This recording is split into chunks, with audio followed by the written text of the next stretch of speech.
Hello everyone, welcome to ultimate success. Ultimate success के weekly current affairs की इस video में हम जून लास्ट वीक के इंपॉर्टेंट करंट अफेयर्स देखेंगे और इस वीडियो की पीडीएफ फाइल आपको नीचे डिस्क्रिप्शन में मिल जाएगी।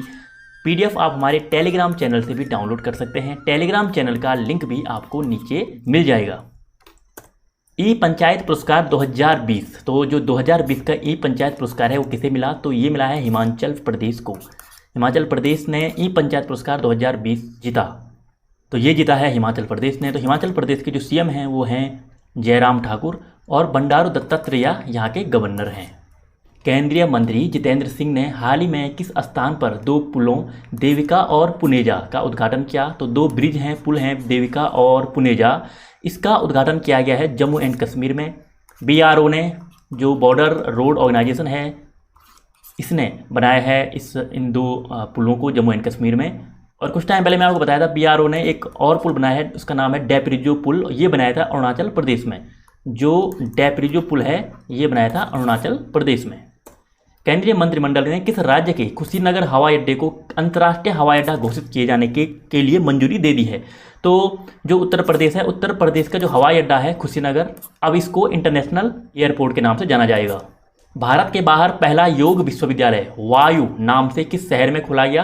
तो ये लॉस एंजलिस, जो अमेरिका का, यूएसए का जो शहर है, यहाँ पे भारत के बाहर पहला योग विश्वविद्यालय ये यहाँ पे बनेगा। और जो वायु है, इस वायु की फुल फॉर्म, ये नाम विवेकानंद जी के नाम पे, विवेकानंद योगा यूनिवर्सिटी। तो विवेकानंद योगा यूनिवर्सिटी बनेगी लॉस एंजलिस में। और 21 जून को ये इसकी आधारशिला रखी गई, यानी इसको बनाने का प्रस्ताव रखा गया। 21 जून जो हमने योग दिवस मनाया अभी, ये तो सबको पता है, लेकिन इसकी जो थीम है ये इंपॉर्टेंट है। तो थीम क्या थी? थीम थी yoga for health and yoga at home. Yoga for health and yoga at home, ये थीम थी इस बार की योग दिवस की। विश्व कराटे महासंघ WKF, जो वर्ल्ड कराटे फेडरेशन है, इसने किस देश की जो कराटे संघ की जो मान्यता है अस्थायी तौर पर रद्द की है? तो ये जो वर्ल्ड कराटे फेडरेशन है, इसने भारत की जो मान्यता है जो कराटे फेडरेशन में, इसकी मान्यता को अस्थायी तौर पर रद्द किया है। क्योंकि अभी जो भारत में फेडरेशन के जो इलेक्शन हुए थे उसमें धांधली का आरोप लगा है, तो इसको देखते हुए अस्थायी तौर पे ये मान्यता रद्द की गई है। तो ये मान्यता रद्द की है वर्ल्ड कराटे फेडरेशन ने। तो इसका जो मुख्यालय है वो कहाँ पे है? वो है मैड्रिड, स्पेन में। मैड्रिड, स्पेन में है इसका हेडक्वार्टर। उत्तराखंड क्रिकेट टीम के मुख्य कोच के रूप में किसे नियुक्त किया गया है? कुछ समय पहले उत्तराखंड जो क्रिकेट को BCCI ने मान्यता दी थी, उत्तराखंड राज्य जो क्रिकेट है इसको मान्यता दी थी। तो अब इसके मुख्य कोच के रूप में बनाया गया है वसीम जाफर को। वसीम जाफर को बनाया गया है उत्तराखंड के मुख्य कोच। तो वसीम जाफर हैं, ये रणजी में सबसे ज़्यादा रन बनाने वाले बल्लेबाज रहे हैं। विजडन इंडिया द्वारा करवाई गई एक ऑनलाइन पोल में बीते 50 साल में कौन बेहतर टेस्ट बल्लेबाज बनकर उभरा? तो जो ये विजडन इंडिया ने एक पोल कराया था, उसमें राहुल द्रविड़ को चुना गया है सबसे बेस्ट क्रिकेटर। और इन्होंने जो सेकंड नंबर पे जो रहे हैं वो सचिन तेंदुलकर रहे हैं। तो राहुल द्रविड़ बने हैं विश्व के सबसे बेहतर टेस्ट बल्लेबाज विजडन इंडिया के द्वारा। विडो नेविगेशन उपग्रह प्रणाली किस देश के एक प्रणाली है? तो जो विडो नेविगेशन सैटेलाइट सिस्टम है ये है चाइना की सैटेलाइट सिस्टम। तिलारी संरक्षण रिजर्व जो हाल ही में खबरों में है, किस राज्य में है? तो जो तिलारी कंजर्वेशन रिजर्व है ये है महाराष्ट्र में। और कंजर्वेशन रिजर्व की बात हो रही है तो हमने अब जो स्टैटिक जीके की जो सीरीज है उसमें बायोस्फीयर रिजर्व देख लिए हैं, टाइगर रिजर्व को वहाँ पे कवर किया। तो इंपॉर्टेंट जो टॉपिक हैं नेशनल पार्क और वाइल्ड लाइफ सेंचुरी, जो नेशनल पार्क और वाइल्ड लाइफ सेंचुरी हैं वो हम जल्दी कवर करेंगे स्टैटिक जीके के अंतर्गत। दुनिया के शीर्ष 10 सबसे अमीर लोगों की फोर्ब्स की सूची में प्रवेश करने वाले भारतीय का नाम बताइए? तो जो मुकेश अंबानी हैं ये फोर्ब्स की सूची में टॉप 10, दुनिया के टॉप 10 अमीर व्यक्ति बन गए हैं। किस देश के रेडियो स्टेशनों ने भारत के क्षेत्रों को अपना बताते हुए उन क्षेत्रों के मौसम बुलेटिन देना शुरू कर दिया? तो भारत के जो क्षेत्र हैं लिम्पियोधारा, कालापानी और लिपुलेख, जो ये उत्तराखंड में है। नेपाल अब इनके मौसम बुलेटिन देना भी नेपाल ने स्टार्ट कर दिया है। मैंने आपको बताया था कि नेपाल ने अपना नया मैप जारी किया था और उसमें इन तीनों क्षेत्रों को भारत के अपना बताया था। तो वहाँ पे अब ये मौसम बुलेटिन भी देना इन्होंने स्टार्ट कर दिया है। किस कंपनी ने कोविड-19 का इलाज करने के लिए आयुर्वेदिक जो दवाएं हैं कोरोनिल एंड स्वासरी, तो जो कोरोनिल एंड स्वासरी है इसको किस कंपनी ने लॉन्च किया? तो ये लॉन्च किया था पतंजलि आयुर्वेद लिमिटेड ने। शुरू में इस पर काफ़ी विवाद हुआ क्योंकि कोविड-19 की दवाई के रूप में पेश किया गया था पतंजलि द्वारा, लेकिन जो भारत सरकार का आयुष मंत्रालय है इसने इसको मान्यता नहीं दी और अब इसको मान्यता मिली है, लेकिन केवल इम्यूनिटी बूस्टर के रूप में। अब आप इसको लेना चाहते हैं तो आपको इम्यूनिटी बूस्टर के रूप में ये दवाई मिल जाएगी। WWE के पहलवान द अंडरटेकर, आपने इनको WWE में जरूर देखा होगा। इनका असली नाम क्या है, क्योंकि इन्होंने अभी रिटायरमेंट ले लिया है अब, तो द अंडरटेकर का जो नाम है, रियल नेम, ये पूछ रहे हैं, इनका रियल नेम है मार्क कैलावे। मार्क कैलावे है द अंडरटेकर का रियल नेम। तो इन्होंने WWE से रिटायरमेंट ले लिया है। किस IIT संस्थान ने एक रिसीवर चिप विकसित की ध्रुव नाम से, जिसका उपयोग स्मार्टफोन और नेविगेशन डिवाइसेस में देश के भीतर स्थानों और मार्गों को खोजने के लिए किया जा सकता है? तो ये क्या है, IIT बॉम्बे ने। तो IIT बॉम्बे ने ये ध्रुव नाम की रिसीवर चिप को डेवलप किया है। किस राज्य सरकार ने इकतू खेलो इकतू पढ़ो ये नामक योजना शुरू की है? और इसका जो मतलब है वो यही है कि थोड़ा खेलो और थोड़ा पढ़ो, तो खेलो इकतू पढ़ो ये योजना है, इसको लॉन्च किया है त्रिपुरा सरकार ने। किस ब्रांड के तहत हेटेरो फार्मास्यूटिकल की एंटीवायरल दवाई है रेमडेसिविर, इसका जेनेरिक संस्करण भारत में बेचा जाएगा? तो मैंने आपको बताया था रेमडेसिविर को USA ने, अमेरिका ने मान्यता प्रदान की थी। जो कोविड-19 है इसमें गंभीर रोगियों को इसको दे सकते थे।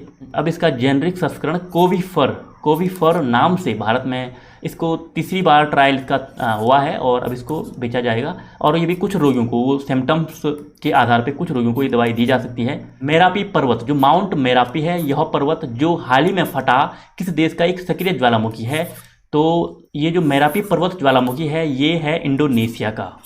तो ये पर्वत फटा है इंडोनेशिया में और इंडोनेशिया की जो कैपिटल है वो जकार्ता है। लेकिन अब जकार्ता को बदल रहे हैं यहाँ पे और ईस्ट कालीमंथन, जो नई कैपिटल होगी इंडोनेशिया की, वो होगी ईस्ट कालीमंथन। भारतीय क्षेत्र पर जलवायु परिवर्तन के एक आकलन के अनुसार 1901 से लेकर 2018 के बीच जो भारत का औसत तापमान है वो कितने डिग्री सेल्सियस बढ़ गया? तो ये बढ़ गया है 0.7 डिग्री सेल्सियस। किस राज्य सरकार ने मुख्यमंत्री मातृ पुष्टि उपहार योजना शुरू की है? तो जो मुख्यमंत्री मातृ पुष्टि उपहार योजना है ये शुरू की है त्रिपुरा सरकार ने, और ये योजना है गर्भवती महिलाओं के लिए। तो त्रिपुरा ने शुरू की है मातृ पुष्टि उपहार योजना। तो त्रिपुरा की जो कैपिटल है वो है अगरतला। यहाँ के CM है अभी विप्लव कुमार देव और यहाँ के गवर्नर हैं रमेश वैश्य।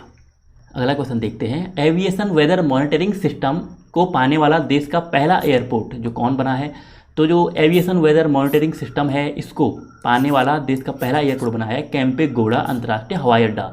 तो जो केम्पेगौड़ा इंटरनेशनल एयरपोर्ट है ये है बेंगलुरु कर्नाटका में। टोरंटो इंटरनेशनल फिल्म फेस्टिवल के 45वें संस्करण के लिए निम्नलिखित में से किससे एम्बेसडर के रूप में नियुक्त किया गया है? तो टोटल 50 एम्बेसडर यहाँ पे नियुक्त किए गए हैं इस फिल्म फेस्टिवल के लिए। उनमें से 2 हैं प्रियंका चोपड़ा एंड अनुराग कश्यप। ये हैं प्रियंका चोपड़ा और अनुराग कश्यप। इन्हीं को बनाया गया है भारत से टोरंटो इंटरनेशनल फिल्म फेस्टिवल के ब्रांड एम्बेसडर के रूप में। तो जो ये टोरंटो इंटरनेशनल है 1976 से इसको स्टार्ट किया गया है और इसका जो हेडक्वार्टर है वो है टोरंटो कनाडा में। रेचल प्रीस्ट जिन्होंने अंतर्राष्ट्रीय क्रिकेट से हाल ही में संन्यास की घोषणा की है वो किस देश से हैं? तो जो रेचल प्रीस्ट हैं आप देख सकते हैं ये हैं न्यूजीलैंड के क्रिकेटर। इन्होंने अब संन्यास की घोषणा कर दी है। कौन सा देश मार्च 2021 तक हिंद महासागर में एक अस्थायी यानी परमानेंट सैन्य अड्डा स्थापित करने की योजना बना रहा है? तो जो परमानेंट मिलिट्री बेस है ये बना रहा है Iran. Too much and never enough ये एक बुक है और ये बुक लिखी है मैरी ट्रंप ने। और मैरी ट्रंप जो डोनाल्ड ट्रंप है इनकी फैमिली से हैं। तो ये बुक लिखी है too much and never enough, ये लिखी है मैरी ट्रंप ने। किस बैंक ने UDMA टेक्नोलॉजी के साथ भागीदारी में अपना डिजिटल वॉलेट सॉल्यूशन युवा पे, ये युवा पे लॉन्च किया? तो युवा पे लॉन्च किया है यस बैंक ने। एक मोबाइल एप्लीकेशन है युवा पे, तो यस बैंक ने लॉन्च किया। तो यस बैंक का हेडक्वार्टर है मुंबई में और इसके जो वर्तमान में अभी CEO हैं वो हैं प्रशांत कुमार हैं वर्तमान में यस बैंक के CEO। सूक्ष्म लघु एवं मध्यम आकार के उद्यमों का दिवस यानी माइक्रो स्मॉल एंड मीडियम जो ये इंटरप्राइजेज दिवस है 2020 ये कब मनाया गया? तो ये मनाया गया है 27 जून को। कुछ और इम्पोर्टेंट डे देखते हैं। 23 जून को मनाया गया United Nations public service day. जो UN का पब्लिक सर्विस डे है ये मनाया गया 23 जून को। ओलंपिक डे अथवा ओलंपिक दिवस ये भी मनाया गया 23 जून को। तो 23 जून को 2 दिवस मनाए गए, ओलंपिक दिवस और यूनाइटेड नेशन का public service day. Day of the seafarer, day of the जो सीफर है ये मनाया गया 25 जून को। सीफर कौन होते हैं? जो नाविक होते हैं वो, उनके लिए दिवस मनाया गया 25 जून को। ड्रग्स के खिलाफ जो दिवस मनाया गया 26 जून को मनाया गया, international day against drug abuse and illicit trafficking, तो ये दिवस मनाया गया 26 जून को। International day in support of victims of torture, जो टॉर्चर के विक्टिम्स होते हैं इनको सपोर्ट करने के लिए दिवस मनाया गया 26 जून को। 26 जून को ये दिवस मनाया गया।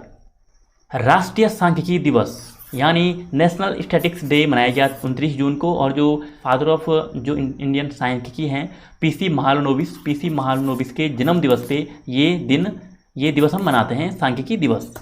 कौन से देश 2023 में होने वाले महिला फुटबॉल विश्व कप की संयुक्त मेजबानी करेंगे? तो 2023 में होंगे women's world cup football tournament, तो इनकी जो मेजबानी करेंगे वो करेंगे ऑस्ट्रेलिया और न्यूजीलैंड। तो ऑस्ट्रेलिया और न्यूजीलैंड में होंगे 2023 के महिलाओं के फुटबॉल वर्ल्ड कप। दक्षिण पूर्व एशियाई देशों के संगठन यानी आसियान जो है, इसका 36वां जो शिखर सम्मेलन है किस देश ने वीडियो कॉन्फ्रेंसिंग के माध्यम से किया? तो ये क्या है? वियतनाम ने। ये अभी वीडियो कॉन्फ्रेंसिंग के माध्यम से वियतनाम में हुआ है। तो वियतनाम की जो कैपिटल है वो है हनोई और वियतनाम की जो करेंसी है वो है वियतनामी डोंग। भारतीय नौसेना ने एक एंटी टारपीडो डिकॉय सिस्टम शामिल किया है, तो इसका नाम क्या है? तो जो ये एंटी टारपीडो डिकॉय है इसका नाम है मारीच। और जो मारीच है ये बनाया है डीआरडीओ ने, डिफेंस रिसर्च डेवलपमेंट ऑर्गेनाइजेशन ने बनाया है मारीच को। 1958 में आपको पता है डीआरडीओ की स्थापना हुई थी। इसका हेडक्वार्टर नई दिल्ली में है और अभी इसके जो चेयरमैन हैं वो हैं जी Satish Reddy.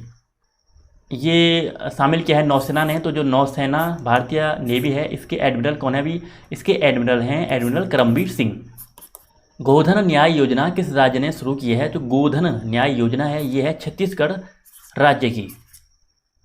German book trade के शांति पुरस्कार से किसे सम्मानित किया गया है? तो ये किया गया है अमर्त्य सेन को। यूपीआई मल्टी बैंक मॉडल के लिए फ़ोन पे और किस बैंक ने साझेदारी की? तो फ़ोन पे और आईसीआईसीआई जो बैंक है इसने ये जो मल्टीपल यूपीआई आईडी है इसके लिए साझेदारी की है। यानी आप जो फ़ोन पे है इस पे मल्टीपल यूपीआई आईडी बना सकते हैं। जो ये फ़ोन पे है इसकी स्थापना हुई थी 2015 में और अभी इसके जो सीईओ हैं वो हैं समीर निगम। हेडक्वार्टर इसका बेंगलुरु कर्नाटका में है। The Yogini poems love and life, ये जो बुक है ये किसकी है? तो ये बुक है अदिशा दास की। के संजीता चानो जिनको अर्जुन पुरस्कार से सम्मानित किया जाएगा किस खेल से संबंधित हैं? तो जो के संजीता चानो है एक वेट लिफ्टर हैं, तो ये वेट लिफ्टिंग से संबंधित हैं। विश्व एथलेटिक्स ने अगले साल के लिए ओलंपिक खेलों के लिए योग्यता प्रक्रिया को ट्रैक करने के लिए कौन सा ऑनलाइन टूल लॉन्च किया है? तो कौन सा ऑनलाइन टूल यहाँ पे लॉन्च किया? तो ये क्या है? Road to Tokyo. आप जानते हैं जो अभी ओलंपिक होने हैं 2020 में होने थे लेकिन कोविड-19 की वजह से इनको पोस्टपोन किया गया, तो 2021 में होंगे। ये जुलाई 2021 से स्टार्ट होंगे, तो ये होंगे टोक्यो जापान में।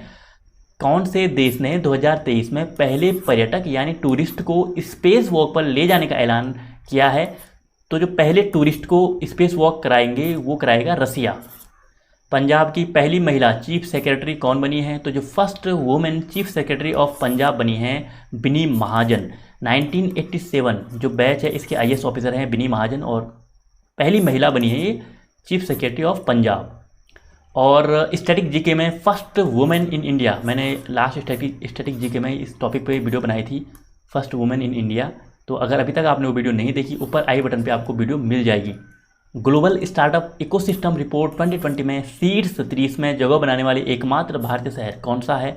तो बेंगलुरु है एकमात्र वो भारतीय शहर जिसने इस स्टार्टअप इकोसिस्टम रिपोर्ट में जगह बनाई है टॉप 30 में। कौन सा मंत्रालय पेड़ लगाने के लिए 28 जून से 12 जुलाई तक संकल्प पर्व मना रहा है? तो जो संकल्प पर्व है ये मना रहा है मिनिस्ट्री ऑफ कल्चर। तो संस्कृत मंत्रालय मना रहा है संकल्प पर्व और हमारे संस्कृत मंत्री कौन है? प्रहलाद सिंह पटेल हैं, संस्कृत और tourism minister. PV Narasimha Rao Bharat के कौनसवें नंबर के प्रधानमंत्री थे? तो अभी 28 जून को पूर्व प्रधानमंत्री पीवी नरसिम्हा राव की बर्थ एनिवर्सरी मनाई गई, तो ये थे 9वें नंबर के 9th नंबर के प्रधानमंत्री थे भारत के। और अभी हमारे जो प्रधानमंत्री हैं नरेंद्र मोदी वो कौन से नंबर के हैं? वो हैं 14वें नंबर के। 14th PM हैं मोदी जी और 9th पे थे पीवी नरसिम्हा राव। किस राज्य में 1 जुलाई से किल कोरोना अभियान चलाया जाएगा? तो जो किल कोरोना अभियान है ये चलाया जाएगा एमपी में, मध्य प्रदेश में। रक्षा मंत्री श्री श्रीपद नाइक ने वीडियो कॉन्फ्रेंसिंग के माध्यम से 2 दिवसीय जो डिफेंस कॉन्क्लेव है इसको लॉन्च करने का ऐलान किया। तो ये कहाँ पे डिफेंस कॉन्क्लेव लॉन्च किया जाएगा? तो ये किया जाएगा गुजरात में। 2020 का डिफेंस कॉन्क्लेव होगा गुजरात में। तो उम्मीद करता हूँ जून के लास्ट वीक के सारे इंपॉर्टेंट क्वेश्चन बहुत कम समय में मैं इस वीडियो के माध्यम से आपके साथ डिस्कस कर पाया।